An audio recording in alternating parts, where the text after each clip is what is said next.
नमस्कार दोस्तों, 2024 में चुनाव होने वाला है। सभी लोग चुनाव की तैयारी कर रहे हैं। जनता फिर से अपनी सरकार बनाएगी। सभी तरफ चुनाव को लेकर हाहाकार मचा है। लेकिन इसी बीच जय गुरुदेव आध्यात्मिक वैचारिक प्रचार समिति की तरफ से बाबा जी सरकार से प्रार्थना कर रहे हैं कि 2024 का चुनाव रोक दे, न करे, क्योंकि बहुत बड़ी अनहोनी होने वाली है, बहुत बड़ी विनाश हो जाएगा। इस बात को सरकार को सुनना चाहिए। ऐसा हिंदुस्तान में कोई नहीं बोल रहा, लेकिन बाबा जय गुरुदेव जी क्या बोल रहे हैं, सरकार को सुनना चाहिए। मैंने इसलिए प्रार्थना की है राजा प्रजा दोनों से कि आज तुम्हारा समय ठीक नहीं है, देश की स्थिति अच्छी नहीं है, इसलिए हमारी प्रार्थना स्वीकार करो और चुनाव को टाल दो। चुनाव को टाल दो, तुम्हारे लिए अच्छा होगा। अगर नहीं टाला तो राजा प्रजा दोनों के लिए समय ठीक नहीं है। मैं तो प्रार्थना ही कर सकता हूँ आपसे, और क्या। हमारी इतिहास गवाह है, जब महाभारत होने जा रहा था, द्वापर में विनाश की तैयारी हो रही थी, उस समय कोई कहने वाला नहीं था कि युद्ध मत करो। भगवान कृष्ण ने भी अपनी धर्म पे आ गए थे, विनाश की घड़ी आ गया था। लेकिन द्वापर युग में महात्मा विदुर ही केवल ऐसे महात्मा थे जिन्होंने युद्ध का परिणाम पहले ही बता दिया। महात्मा विदुर सुविख्यात हैं। उनकी विदुर नीति वास्तव में महाभारत युद्ध से पूर्व युद्ध के परिणाम के प्रति शंकित हस्तिनापुर के महाराज धृतराष्ट्र के साथ उनका संवाद है। विदुर जानते थे युद्ध विनाशकारी होगा। महाराज धृतराष्ट्र अपने पुत्र दुर्योधन मोह में समस्या का कोई सरल समाधान नहीं खोज पा रहे थे। द्वापर काल में महात्मा विदुर की दिव्य दृष्टि खुली थी। उन्होंने तत्कालिक राजा धृतराष्ट्र से कहा कि इस युद्ध को रोक दिया जाए, नहीं तो उसका सर्वनाश हो जाएगा। लेकिन बात नहीं सुनी। परिणाम महाभारत का युद्ध हुआ, जिसमें सैकड़ों करोड़ों लोगों का विनाश हुआ। इतिहास साक्षी है। एक बार मेरी बात को मान जाओ, चुनाव को टाल दो, रोक दो, नहीं तो महाविनाश हो जाएगा। जब त्रेता में राजा रावण के था, जब खराब समय आ गया, राजा धर्म कर्म को भूल गया, माँ बहन बेटी की पहचान भूल गया, तो परिणाम क्या हुआ? मारा गया। ये राजा की बात समझ लो। और हर युग में राजा के द्वारा ही खराब समय आया, तब विनाश हुआ। और इसी तरह द्वापर में राजा कंस के पास जब खराब समय आया, वो भी धर्म कर्म को भूल गया, भगवान के नाम में शंका की, वो भी भूल गया, अच्छे काम में, और माँ बहन बेटी की पहचान परख भूल गया, उसका भी विनाश हो गया। आज राजा के द्वारा वही काम हो रहा जो सतयुग त्रेता द्वापर में, आज वही कलयुग में राजा के द्वारा। लिहाजा परिणाम खराब है। मैंने इसलिए प्रार्थना की है राजा प्रजा दोनों से कि आज तुम्हारा समय ठीक नहीं है, देश की स्थिति अच्छी नहीं है, इसलिए हमारी प्रार्थना स्वीकार करो और चुनाव को टाल दो।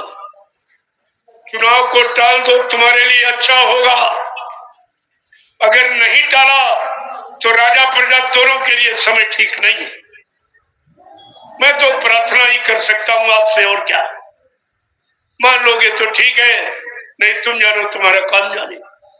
लेकिन ये नहीं कहोगे किसी ने बताया, और ये कोई सलाह नहीं दे रहा।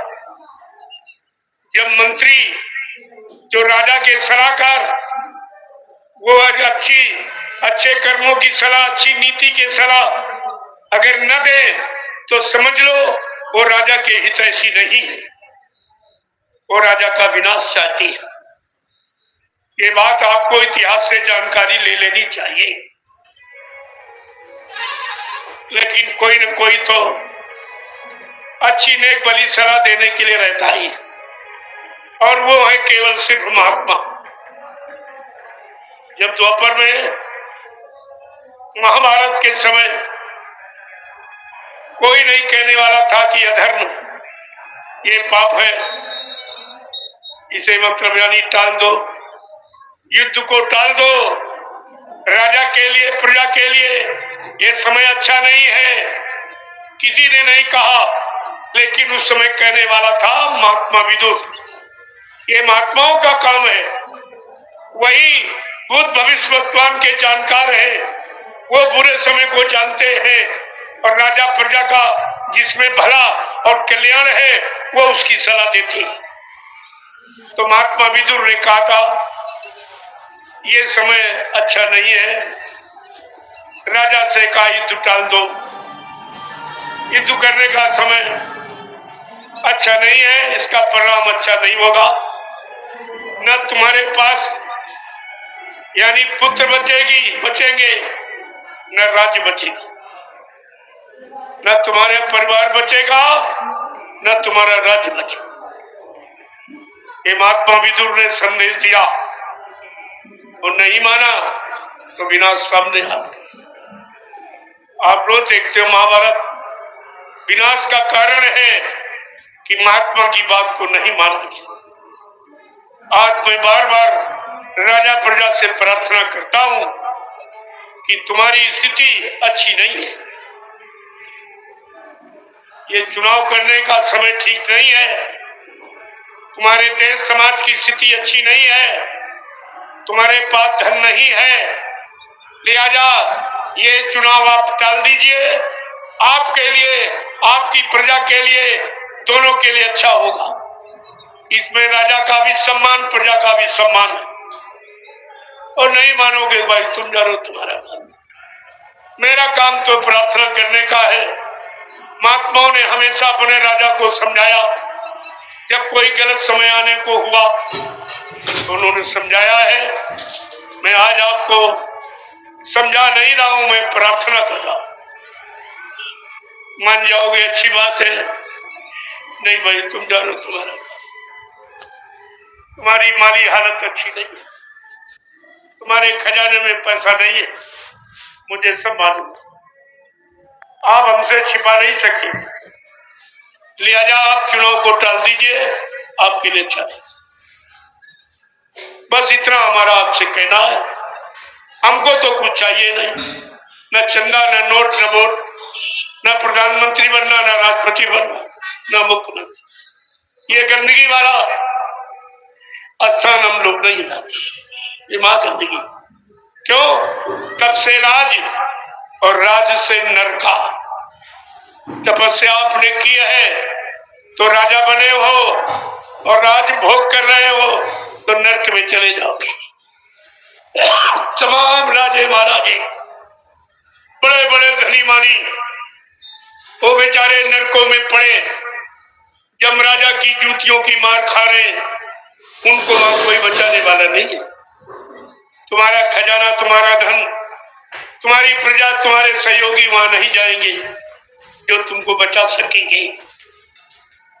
बचाने वाले केवल महात्मा, जिनको तुम्हारी आत्मा के कल्याण से मतलब है, और तुम्हारे राजपाट पे धन दौलत से उनका कोई मतलब नहीं।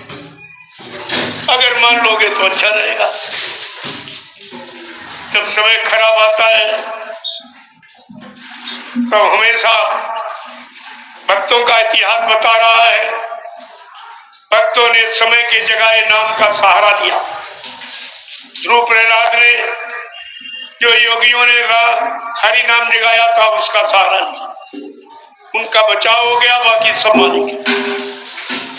त्रेता में जो ऋषि मुनियों ने राम नाम जगाया, उनका सहारा विभीषण ने और सुग्रीव ने, सुतीक्षण मुनि ने लिया, उनका काम बन गया, और बाकी विरोध करने वाले मारे गए। यही द्वापर में जब कृष्ण नाम जगाया गया, उसका सहारा बाल बाल गोपिकाओं ने लिया, उनका बचाव हो गया, बाकी मारे गए। ये इतिहास आपका बता रहा है। और आज कलयुग में तुम्हारे बचने बचाने के लिए संत महापुरुष ने जय गुरुदेव नाम प्रभु का जगाया है। ये जगाए नाम से हर युग में मदद हुई है, परिवर्तन हुआ, और इंसान के नाम से कोई परिवर्तन नहीं। इसलिए जो लोग तुम्हें बहका रहे हैं, भरमा रहे हैं या स्वयं बहक रहे हैं, उनको पिछले युग के इतिहास से समझ लेना चाहिए कि जगाए नाम से परिवर्तन हुआ, किसी राजा के नाम से, महाराजा के नाम से नहीं परिवर्तन। तो आप पता नहीं किस गफलत में पिछला इतिहास भूल गए हो, न भूत को मानते हो, न वर्तमान में संत महात्माओं की मानते हो, तो तुम्हारा भविष्य तो खराब ही होगा, अच्छा थोड़ी होगा। इसलिए जब खराब समय आया है आज कलयुग का, तो कलयुग जैसा खराब समय कभी आया नहीं। उस खराब समय से बचने बचाने के लिए संत सदगुरु ने ये गुरुदेव प्रभु का नाम लिखा। ये प्रभु का नाम, ये आदमी इंसान का नाम नहीं है, प्रभु का।